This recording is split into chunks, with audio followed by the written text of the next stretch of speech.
नमस्कार दोस्तों, मेरा नाम है सीए हिमांशु गुप्ता। स्वागत है आपका मेरे YouTube channel my digital CA पे। जब भी हम अपनी प्रॉपर्टी जैसे कि घर या जमीन बेचते हैं तो उसे बेचने पे जो हमें प्रॉफिट होता है उस पे हमें टैक्स देना होता है, जिसे हम कैपिटल गेन टैक्स भी कहते हैं।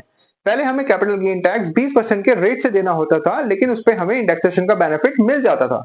लेकिन बजट 2024 में निर्मला सीतारमण जी ने एक चेंजेस लाया, जिससे 1 अप्रैल 2024 के बाद से हमें जो रेट देना होगा टैक्स का वो होगा 12.5% का कैपिटल गेन टैक्स रेट। लेकिन हमें इस केस में अब इंडेक्सेशन का बेनिफिट नहीं मिलेगा। आज हम बात करेंगे कैसे हम ये 12.5% टैक्स को जीरो कर सकते हैं। तो चलिए शुरू से शुरू करते हैं। अगर आपके पास घर या जमीन है जिसे आपने 2 साल या उससे पहले खरीदा था और अब आप उसे बेचने वाले हो या आपने उसे हाल फिलहाल में बेचा है, तो इस केस में आप 2 तरीके से अपना टैक्स का अमाउंट जीरो कर सकते हो। पहला तरीका लिखा है इनकम टैक्स एक्ट के सेक्शन 54 और 54F में, जिसके अकॉर्डिंग पुराना घर या जमीन बेचने के बाद अगर आप 2 साल के अंदर नया घर खरीद लेते हो या फिर 3 साल के अंदर नए घर की कंस्ट्रक्शन कंप्लीट कर लेते हो, तो उस केस में आपका जो कैपिटल गेन था आपको पुराने घर पे लगा था वो एग्जम्प्ट हो जाता है, यानी कि आपका जो टैक्स है वो जीरो हो जाता है। कंस्ट्रक्शन के केस में आपको 1 साल एक्स्ट्रा दिया जाता है।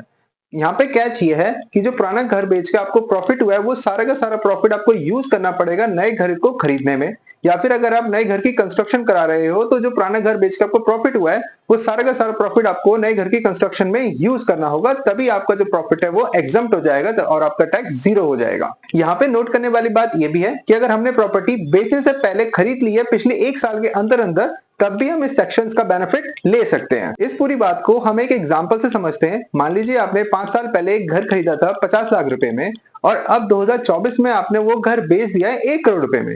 इस पे आपको 50 लाख का प्रॉफिट हुआ है। अब आपको 2 साल के अंदर अंदर, अगले 2 साल के अंदर अंदर नया घर या तो खरीद लेना है या फिर 3 साल के अंदर अंदर नए घर की कंस्ट्रक्शन कंप्लीट करा लेनी है। मान लेते हैं अगर आपने 2025 में नया घर खरीद लिया है 1.5 करोड़ रुपए का, और जो 1.5 करोड़ आपने यूज किए खरीदने में उसमें 50 लाख रुपए वो थे जो आपने पुराना घर बेचकर प्रॉफिट कमाया था। तो इस केस में जो भी आपका कैपिटल गेन हुआ है पुराने घर को बेचकर वो पूरा का पूरा एग्जम्प्ट हो जाएगा, आपको जीरो टैक्स देना है फिर। तो ऐसा करके आप सेक्शन 54 और 54F के अंदर 10 करोड़ तक के कैपिटल गेन पे टैक्स बचा सकते हो। अब एक सवाल आपके अंदर आ रहा होगा कि नया घर खरीदने के लिए आपके पास 2 साल है और नए घर की कंस्ट्रक्शन कराने के लिए आपके पास 3 साल है, तो जो पुराने घर को बेचकर मेरे को प्रॉफिट हुआ है वो क्या मैं अपने सेविंग बैंक अकाउंट में रख सकता हूँ? तो नहीं, उसे आप अपने सेविंग बैंक अकाउंट में नहीं रख सकते हो। आपको बैंक में कैपिटल गेन अकाउंट स्कीम के अंदर एक बैंक अकाउंट ओपन कराना होता है और उस अकाउंट में रुपए रखने होते हैं। आप उन रुपए को सिर्फ घर खरीदने या फिर कंस्ट्रक्शन के पर्पज से ही यूज कर सकते हो, आप उसे पर्सनल पर्पज से यूज नहीं कर सकते। अब आते हैं दूसरे तरीके पर। अगर आपका पुराना घर या जमीन बेचकर आपका दूसरा घर खरीदने का या घर बनाने का प्लान नहीं है, तो आप कैसे अपना टैक्स को जीरो कर सकते हो? इसका आंसर लिखा है इनकम टैक्स एक्ट के सेक्शन 54EC में। सेक्शन 54EC के अकॉर्डिंग पुराना घर या जमीन बेचने पर जो आपको प्रॉफिट हुआ है, अगर आप उस प्रॉफिट को 6 महीने के अंदर इन्वेस्ट कर देते हो NHAI बॉन्ड्स या RECL बॉन्ड्स के अंदर, तो आपके पास जो कैपिटल गेन लग रहा था पुराने घर को बेचने पर वो पूरी तरह एग्जम्प्ट हो जाता है। NHAI बॉन्ड्स और RECL bonds central government issue करती है, तो इसलिए इसमें कोई रिस्क नहीं होता है।